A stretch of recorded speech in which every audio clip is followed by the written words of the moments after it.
right now we want to bring in Michael Shank. He is a senior policy advisor for U.S. Congressman Michael Honda. He joins us now with some analysis on what continues to unfold. Mr. Shank, good to see you. Thank you for joining us. Thanks for having me. You know, I want to get your reaction to, as we watch the situation unfolding, fires burning, anti-government protesters who continue to be clashing with pro-government forces here. We don't know how this is going to end, but one thing did happen today, and that was the Egyptian Foreign Ministry, essentially what it sounded like to me was telling Western nations like the U.S., be quiet, stop telling us to move forward with reforms quickly because you're creating more instability in Egypt by demanding quick reforms. I'm wondering, how does the U.S. take that kind of a statement in light of what's unfolding here?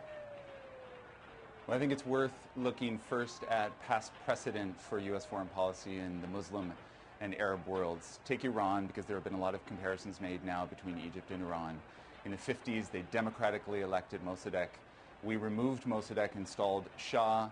Shah was considered autocratic, repressive, corrupt. That's what eventually led to the 1979 Islamic Revolution. Consider Mubarak, very similar autocratic, non-democratic, repressive, corrupt regime that we've supported in the last 30 years with $65 billion since the late 70s in primarily military aid. But also think about Yemen, where there are similar protests. President Saleh in power for 30 years, autocratic, repressive, non-democratic. You see this throughout the Gulf. We could talk about Saudi Arabia, Jordan. And so that's been the past precedent for U.S. foreign policy. I think Obama is keen to change that and really focus on democracy instead of stability and security. His speech yesterday intimates a next step, which would support the people and the protests, saying that we have to have a transition now. We need free and fair elections. Now, in terms of U.S. role going forward in response to the foreign minister, obviously the international community has to be very, very careful about what role it takes, and it cannot be seen by the people protesting as picking the next leader, be it Mohammed El-Baradei from the IAEA or the VP Soleiman. The United States can't be seen picking the next leader. We picked and supported Mubarak for 30 years, so we can't be doing the same. But at the same time, we have, Israel making a statement calling on the United States today to ensure that whoever does take over power in Egypt be obligated to honor that peace agreement that Egyptian leaders have signed with Israel. So, on one hand, it's incumbent for the U.S. to get involved. On the other, they've got to be very careful about how involved they get, because that could breed more anti-U.S. sentiment, and it could force, as many speculate, Egyptians to grow more and more frustrated with the United States, and that anger could translate to electing groups that perhaps have more radical viewpoints. You're absolutely right. We're not going to see the Islamic Revolution that we saw in Iran. We're not going to see that in Egypt. The Muslim Brotherhood has played by the rules. They're a minority party in terms of holding parliamentary seats, 1/5 of parliament seats in the past. In terms of Israel's security, naturally it's caring about both the peace treaty and also liquefied natural gas imports. All of Israel's gas imports come from Egypt, so it's going to care about security.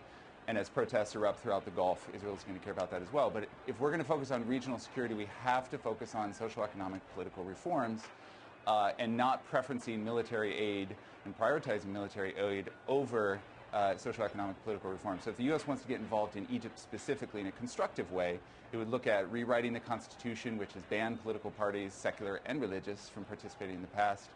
It would look at rethinking the emergency law, which Mubarak used often. It would look at disbanding the parliament, 95% of which is rigged.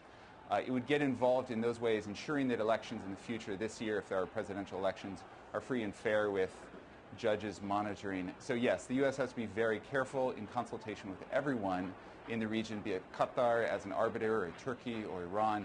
All stakeholders have to be at the table in the discussion of next steps. What we're watching here, again, live in these pictures, is anti-government protesters continuing to clash with pro-government forces here. It really is a battle for this liberation square.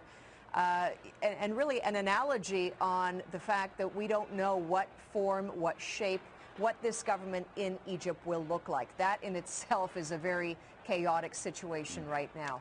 If this showdown right here that we're watching live ends in a bloody confrontation, if more lives are lost, if more and more people emerge injured from this, how does that change the kind of government that takes shape? I mean, clearly, Mubarak will have to answer if there's a violent crackdown here, will he not? Well, and he's already trying to answer in different ways. I think he put out Suleiman as his VP to see how the U.S. would respond.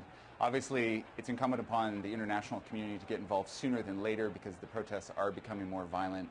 But again, in any discussion about next steps in terms of leadership in Cairo, it has to involve all parties, secular and religious. And as we know, the dominant majority of these protests is secular. And so that's hopeful, but if we increasingly favor some kind of autocratic, repressive regime, be it Mubarak or Saleh in Yemen or the Shah previously in Iran, the people will protest and become more extreme. Let's intervene now in a smart way, in a diplomatic, constructive way, so we can prevent and stop that extremism from arising. All right, Michael Shank, we certainly appreciate you weighing in on this and helping us decipher what's at play